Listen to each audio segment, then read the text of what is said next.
Hello friends, today we will learn about vaccines and sera. तो सबसे पहले देखते हैं कि ये होता क्या है। तो vaccines and sera biological products होते हैं जो कि एनिमल्स या तो ह्यूमन से एक्सट्रैक्ट किए जाते हैं।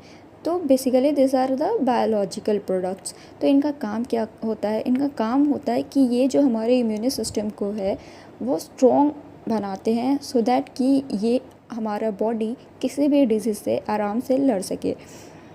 होता क्या है, जब हम बीमार पड़ते हैं या यूँ समझ लो फॉर एन एग्ज़ाम्पल, अगर हमें कोई स्नेक काट ले या फिर चिकन पॉक्स जो मोस्ट कॉमन जो होते थे, अभी तो नहीं होते लेकिन जब होते थे तो इनको इम्यूनाइजेशन कैसे किया जाता था। तो basically this are the vaccine दिए जाते थे। आप लोगों को पता होगा वैक्सीन दिए जाते थे सो दैट कि ये अगली बार ना हो पाए।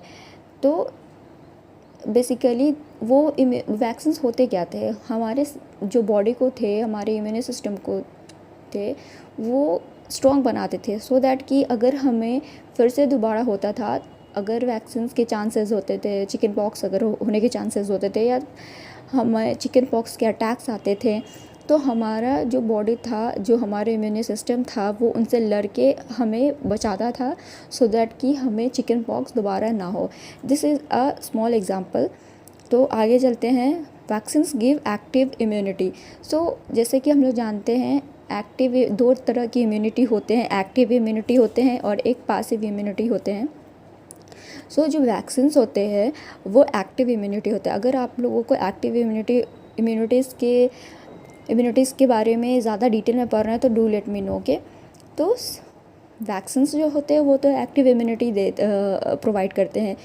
और जहाँ तक बात करें सेरा की, तो सेरा पैसिव इम्यूनिटी काम करते हैं। पैसिव बेसिकली क्या हो गया?